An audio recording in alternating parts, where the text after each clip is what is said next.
Dito sa Papa Dudut Stories, ikaw ay hindi nag-iisa.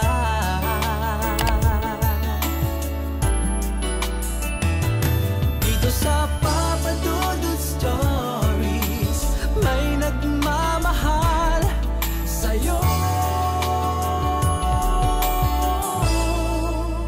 Papa Dudut Stories.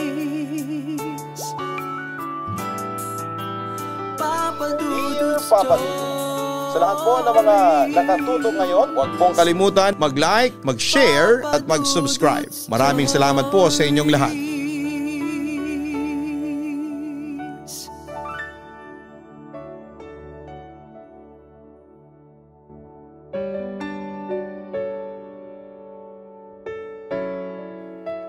Ang sabi nila, lahat ng tao ay deserve na magbagong buhay o bigyan ng pangalawang pagkakataon.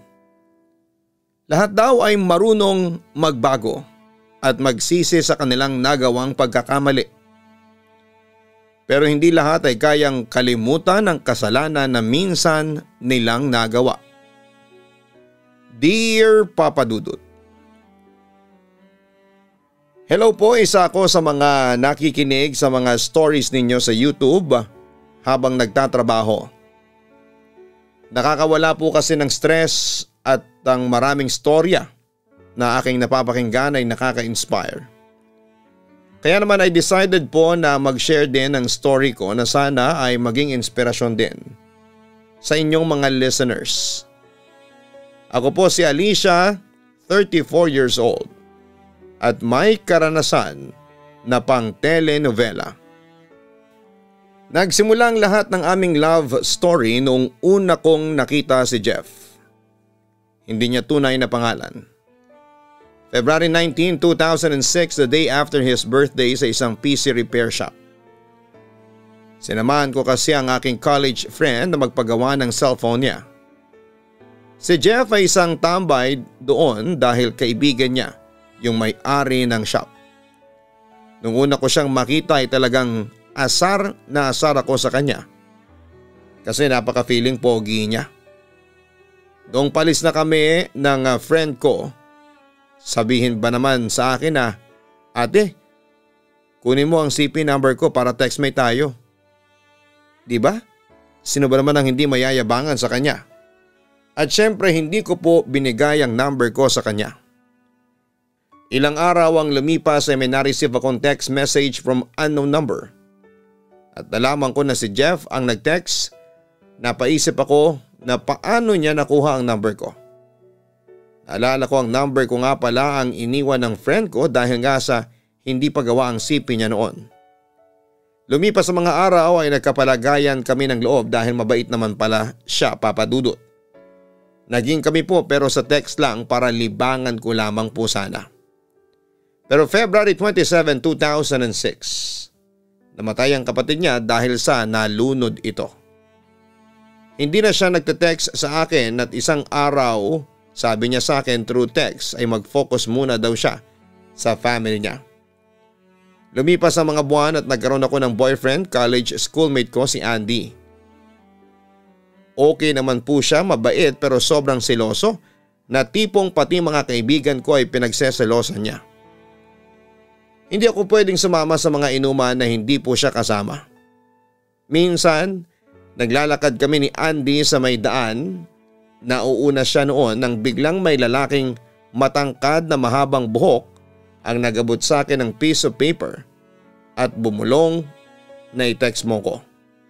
At biglang lumayo na kaagad at hindi ko kaagad nakilala yung lalaki.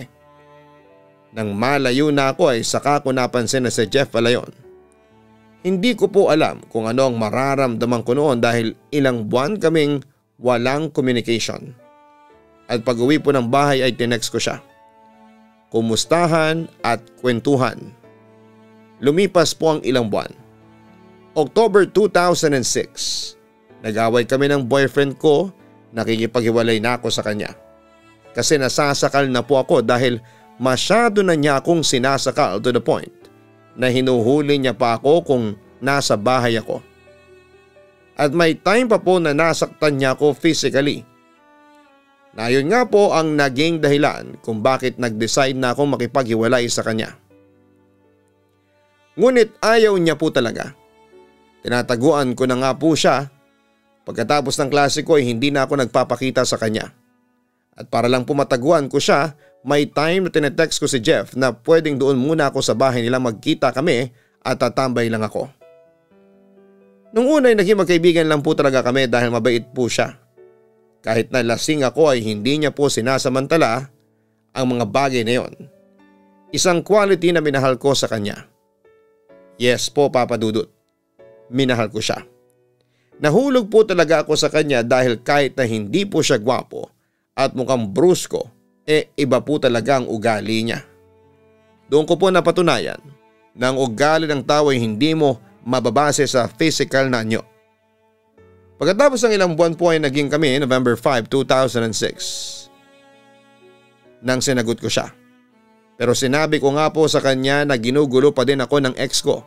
Kaya madalas po doon na umuwi ako sa kanila. Isang gabi birthday ng barkada niya ay nagkainuman at nalasing kaming dalawa. At doon nga po ay may nangyari. Binigay ko po ang sarili ko sa kanya, Papa Dudut, at doon po nabuo ang aming first baby. December po namin nalaman na buntis ako. Noong una po ay natakot po talaga kami kasi graduating pa lang po ako noon. At siya naman po ay nagtatrabaho po sa isang factory. Pero pinangako po niya na pananagutan naman niya ako. Nalaman po ng ex-boyfriend ko at hindi po niya matanggap, kinausap niya ako na siya na lamang daw ang maging ama ng dinadala ko. Pero syempre po hindi ako pumayag dahil hindi po tama yon. At isa pa ay mahal ko si Jeff.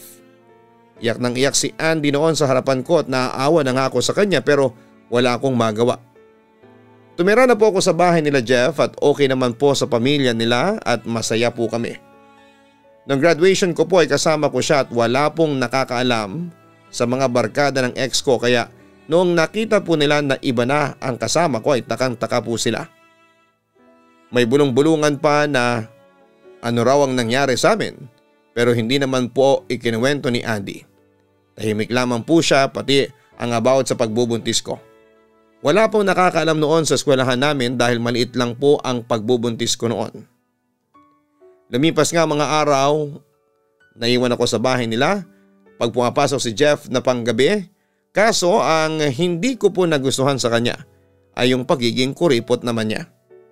Hindi niya po sa akin pinapahawak ang sahod niya. Tapos ay iniiwan niya lang po sa akin na pera ay 20 pesos. Naisip ko po noon na siguro ay ganun po talaga ata dapat na kung sino ang nag-work ay siya ang hahawak ng pera. Dahil po sa 20 years old lamang po kami noon at wala pa po akong ideya sa paghawak ng pera at ng pamilya. Isang araw ay inaya ako ng isang college friend na sumama sa kanya sa isang concert gig. Ang sabi ko ay wala akong pera. Sabi niya sige, ililibre na kita. Nagpaalam ako kay Jeff pero hindi niya ako pinayagan. Pero dahil sa gusto ko po talagang sumama ay tumakas ako sa kanya. Nang makarating ako sa concert ay doon ko nalaman na kasama pala niya ang ex ko. At ang ex ko pala ang nagbayad ng ticket ko. Gusto lang daw kasi akong kumustahin at for the first time ay makasama daw niya ako.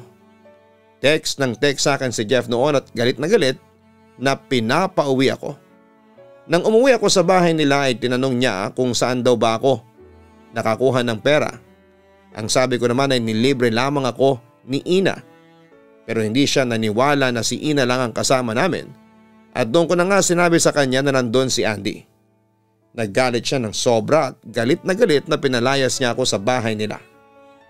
Umalis po ako kasi feeling ko ay sobra na akong napahiya sa pamilya niya. Umuwi po ako sa bahay ng mama ko. Kinokontak ako ng mama niya na magbibigay daw sila ng gamit ng baby ko. Pero hindi po ako pumayag at ang sabi ko ay kakayanin ko po ito ng mag-isa. Masyadong mataas po ang pride ko ng mga panahon na yon. Siguro dahil bata pa ako na mag-isip. At pinangako ko na nga sa sarili ko na palalakihin kong mag-isa ang anak ko. August 19, 2007, pinanganak ko ang anak ko. Hindi alam ni Jeff at wala na po akong balita sa kanya ng mga panahon na yon. Sapagkat pinutol ko na nga po ang communication ko sa kanya at sa pamilya niya. Nanganak ako kasama ko ang ex-boyfriend ko at tama po kayo, gaga ko. Pumayag ako na siyang tumayong tatay ng anak ko. Inako po niya pero sa mga panahon na yon ay wala na po talaga akong nararamdaman sa kanya. Nagtrabaho po ako sa isang lending firm para po mapagbinyagan ang anak ko. 6 months na po ang baby ko noon nang may ma-receive akong text na nagmamakaawa na makita ang anak niya. Sa awa ko sa kanya ay pumayag ako na makita ang anak niya. Pero dahil sa mahal ko nga po siya ay nadala ko sa kanya, sa araw na yon ay may nangyari ulit sa amin. At nabuntis po ulit ako sa pangalawang pagkakataon. Nakipaghiwalay na nga po ako kay Andy at sinabi ko na sana'y mapatawad niya ako. Pero sinabi po niya na kahit mamatay ako ay never niya ako mapapatawad. Tumira na po ulit ako sa bahay ng pamilya ni Jeff. Sobrang hirap po ng dinanas namin. Kinarma po ata ako dahil financially hirap po talaga kami dahil sa ako lang ang nag-work ng panahon na yon. At si Jeff naman ang nag-aasikaso sa mga bata. Lumipas ka ang ilang taon, bumukod na kami at dalawa na kaming nagtatrabaho. Lumipat kami malapit sa bahay ng pamilya ko. Naiiwan ang mga bata sa mama ko habang kaming dalawa ay pumapasok. Isang araw nang umuwi si Jeff galing sa trabaho na lasing ay may nabasa ako na text message galing sa isang babae. At doon ko po nalaman na may babae nga siya. Sobra ko nasaktan, Papa Dudut, na tipong wala naman siyang karapatang mambabae dahil sa hindi naman siya gwapo at wala pang malaking perang na iuwi. Pinalayas ko siya noon, Papa Dudut, at umalis naman siya. Kahit na sinasabi niya na hindi naman daw totoo ang pinaparatang ko sa kanya. 1 week din po na wala kaming pag-uusap at isang araw ay umuwi siya at nagmamakaawa na patawarin ko siya. Dahil wala naman daw po yun at wala naman daw pong nangyari sa kanila. Tanging yung babae lang daw na yon ang may gusto sa kanya. Umiiyak ang mga bata dahil ayaw daw nila ng sirang pamilya. Kaya po nag-decide ako na pagbigyan po siyang muli dahil mahal na mahal ko siya. Naging maayos naman po ang takbo ng buhay namin sa mahabang panahon nang biglang isang araw ay nalaman ko po na gumagamit naman siya ng bawal na gamot at nagbebenta rin po siya kasama ng mga kaibigan niya. Sobra po ang iyak ko noon na hindi ko na alam ang gagawin ko. Bigla ko naalala na kaya pala madalas akong nawawala ng pera. Natakot po ako, Papa Dudut, dahil lahat ng anak ko ay babae at buntis pa ako noon sa 3rd baby namin. Para bang bumagsak ang mundo ko noon. Nasa gitna po ako noon ng desisyon kung iiwanan ko ba siya o titiisin ko na lamang alang-alang sa mga anak ko. Isang gabi, birthday ng pamangkin ni Jeff. Nagkakasayahan kami sa bahay ng mama niya. Nagiinuman at nagkakantahan nang biglang may narinig kaming tunog ng putok ng baril. Bigla kong hinanap si Jeff at wala siya sa loob ng bahay. Kinabahan ako kung siya ba ang binaril dahil sa mga panahon na yon ay uso ang mga tinutukhang. Napawi ang takot ko na may narinig ako na sumigaw ng tulong. Siyang sumigaw na humihingi ng tulong para sa kaibigan niya na nabaril. Malaki ang pasalamat ko na hindi siyang nabaril ng mga kalalakihan sa aming kapitbahay. Kaibigan niyang binaril, pagdaan niya sa bahay ng kaibigan niya ay nakita niya na binaril ang kaibigan niya. Buti na lamang at mabait si Lord at hindi siya nadamay. Sa pangyayari na yon ay hindi na po malinaw sa pamilya ng biktima kung dahil ba ito sa drugs. At nagbigay daan yon kay Jeff na mabuksan ang isipan niya na kailangan na layuan na niya ang bisyo na kanyang ginagawa. Nag-decide kami na lumipat ng bahay kinabukasan matapos ang pangyayari na yon. Nagkaroon ako ng trauma, Papa Dudut, na bigla-bigla akong natatakot sa mga nakamotor dahil nakamotor ang mga bumaril sa kaibigan niya na kapitbahay lang namin.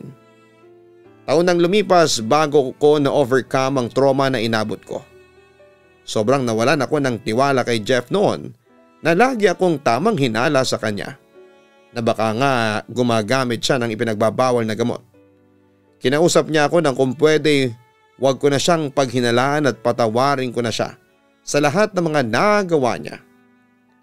Sinabi ko na kapag ginawa pa niya ulit ito ay talagang iiwan na namin siya ng mga anak niya. Lumipas nga po ang 2 taon, nagbago nga siya at kinalimutan na niya ang bisyo niya. Nakabili kami ng sasakyan at ginagamit niya itong panghanap buhay bilang Grab driver. Naging maayos ang aming samahan, Papa Dudut. Isang araw habang nagtatrabaho ako sa aking pinapasukan, Pinatawag ako ng aking mga boss, pinagalitan ako dahil may nagawa daw akong kamalian. Meron daw gustong kumausap sa akin. At biglang sumulpot ang taong ito sa aking likuran. Nagulat ako sa mga office mates ko na may hawak na sign na Marry You Will. Opo, nagkamali sila dahil sobrang excitement at kilig daw nila ay nabaligtad pa nila ang mga hawak nilang sign. Halong kaba at sayang naramdaman ko, Papa Dudut. At nasa harapan ko po ang taong makakasama ko na habang buhay. Opo, nag-propose siya sa akin after 11 years na mga pagsubok sa buhay namin. Sakto, nag-propose siya sa 11 taon na naging kami as GF at boyfriend. Naiyak ako kasi nag-flashback po lahat ng mga pangyayari sa buhay namin. March 16, 2019 ay kinasal nga po kami kasama ang 3 naming mga anak. Maraming salamat po sa pagpili ng aking kwento ng buhay. Marami pang mga pagsubok sa buhay. Pero lagi niyo pong idadaan at ipapanalangin sa Diyos. Wala pong magiging mahirap kapag ginawa niyo yon. Sa buhay ko at sa mga pinagdaanan ko ay napatunayan ko po na sa maraming taong inyong makakasalamuha at makikilala ay meron talagang isang nakatadhana si Lord para sa iyo. Sana po'y maging inspirasyon ang kwento namin sa inyo. Lubos na gumagalang, Alicia. Maraming salamat, Alicia, sa pagsulat mo sa aking YouTube channel. Salamat sa oras na nilaan mo para makapagkwento at makapag-iwan ng inspirasyon sa ating mga kaistorya. Totoo talagang lahat ng mabibigat na pagsubok sa ating buhay ay may naghihintay na masayang sandali. Basta alam lang natin kung paano ang magpakatatag para sa ating sarili. Sana'y tularan ka ng mga kaistorya nating nakapakinig ng inyong kwento. At patuloy pa rin silang maging matatag sa kabila ng mga problema at mga pagsubok na kanilang pinagdaraanan. Huwag kalimutan na mag-like, mag-share at mag-subscribe. Hanapin din po ang Kaistorya YouTube channel at ang Papa Dudut Family YouTube channel. Maraming salamat po sa inyong lahat.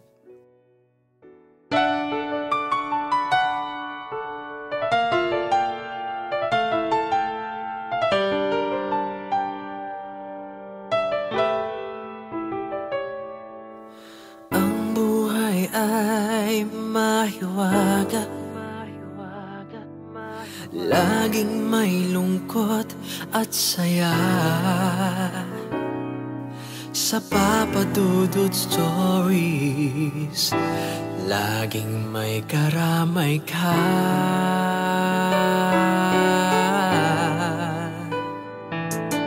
Mga problemang kaibigan, ito ay pakikinggan ka. Sa Papa Dudut Stories, kami ay iyong kasama. Dito sa Papa Dudut Stories, ikaw ay hindi nag-iisa.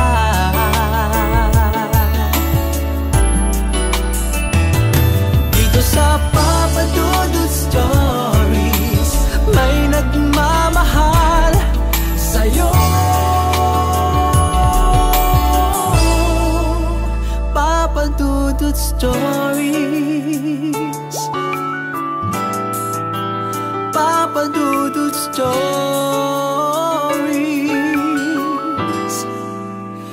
Papa Dudut Stories.